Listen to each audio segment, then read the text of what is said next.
byadufashije gukora turi nka kino kigo, ibyo twagiye dusangamo, ariko mbere na mbere tugiye kubanza tubibwire.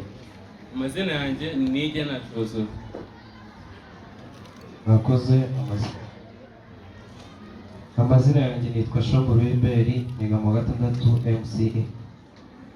Mwakoze. Amazina yanjye ni Mutoni Aline, niga CMPC.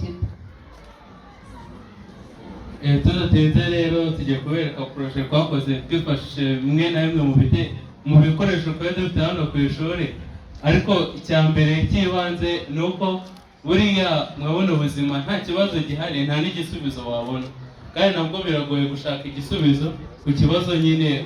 Ntabwo wabona igisubizo utabanje kumenya ikibazo gihari. Ni muri urwo rwego rero hari imishinga imwe n'imwe twagiye dukora, harimo smart irrigation system.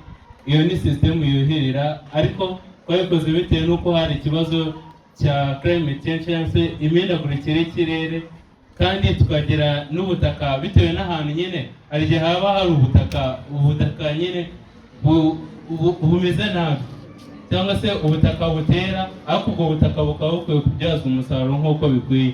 Rero nibwo twarebye tureba bimwe mu bikoresho dufite, turavuga ngo twabibyaza umusaruro, tugakora n'umushinga kugira ngo ubwo butaka nabwo tububyaze umusaruro ku buryo bukwiye.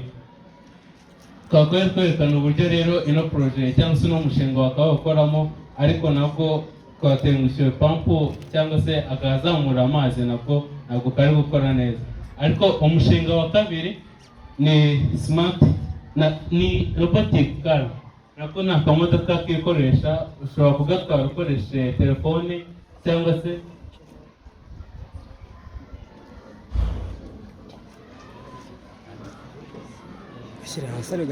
ugashyira hasi ugatwara. Ushobora kugatwara ukoresheje telefone cyangwa se ikindi gikoresho cy'ikoranabuhanga. Kuko twagakoze kugira ngo kazajye kadufasha, hari ahantu hari remote areas, ahantu utabasha gushyira, ariko nk'aka ngaka ushobora kukoherezaho, wenda bitewe n'ikibazo gihari, wenda tuvuge ni inkongi y'umuriro ibayeho, ukaba wagatuma wenda kakajyana nka kizimyamoto kakabasha kuzimya aho hantu bitabaye ngombwa ko wewe uri kuhegerera.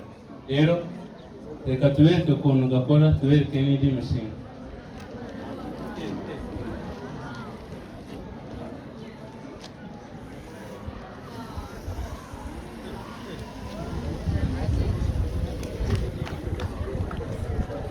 Murabona yuko nyine bya bintu byacu birakora, ntabwo ari ibintu byo guhimbahimba gutyo gusa. Twifashisha ubumenyi duhabwa n'abarimu bacu, abarimu beza, tugakora ibintu bigiye bitandukanye. Cyane cyane ariko tubikora kugira ngo dukemure ibibazo duhura nabyo muri sosiyete. Rwose niba wakwiteza imbere.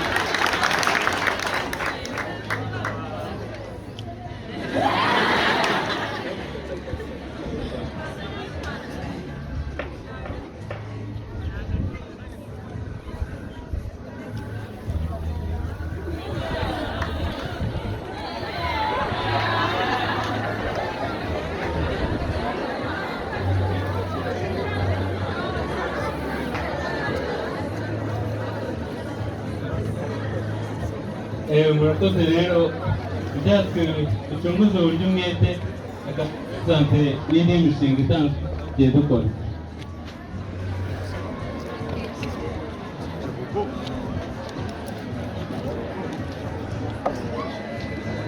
Murakoze. Hano hari undi mushinga. Hano twakoze imishinga myinshi, ariko hari umushinga w'itara twakoze mu kigo cyacu. Uyu mushinga uje gukemura ibibazo bigiye bitandukanye. Urugero, ushobora gusanga umuntu afite ubumuga bwo kuba yahaguruka akajya kuzimya itara, ariko biroroshye. Uburyo rikora, ukoma amashyi itara rikaka, washaka kurizimya ukongera ugakoma ayandi rikazima. Mu buryo bwo kubibereka kandi mbere ukuntu rikora, urarikonekitinga, urarihuza ukarishyira ikintu kiriho umuriro, maze ugakoma amashyi cyangwa ukagira gutya bikazima.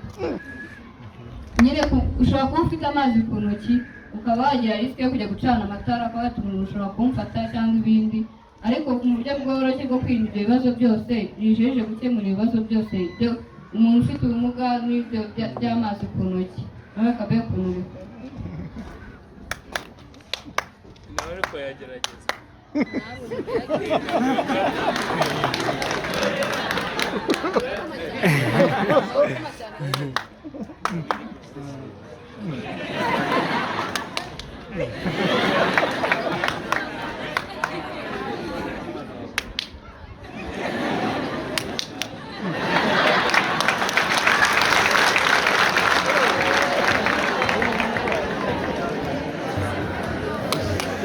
Ari burası bu gerek.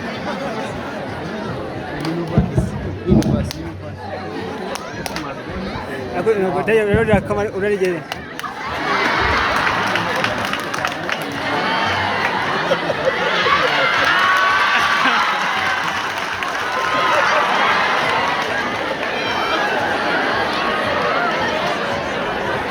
Biracyakomeza ibintu bimwe mu byo bakora mu bumenyi bwiga bagira ngo bakemure ibibazo umuryango nyarwanda ufite. Turacyakomeje. murakoze. nk'uko mwabibonye hano dufite inkoni, ntabwo mwamenya ari ibiki, ariko iyi nkoni ifasha abantu bafite ubumuga bwo kutabona. Umuntu ufite ubumuga bwo kutabona yakifashisha ino nkoni bitabaye ngombwa ko haza undi umufata ukuboko kugira ngo amuyobore, ubwo ni ukumuranda. Iyi nkoni yamufasha mu gihe yaba ari kugenda, bidatinze ntabere gukora, ariko ikaba ifite umwihariko. Mu gihe uhuye n'umuntu itanga ijwi rikubwira ko wahuye n'umuntu cyangwa se ikindi kintu cyakubuza kugenda, kandi igacana n'itara, wa muntu muhuye akabona ko hari ikintu akaba yanyura ku rundi ruhande cyangwa akaba yanyura indi nzira.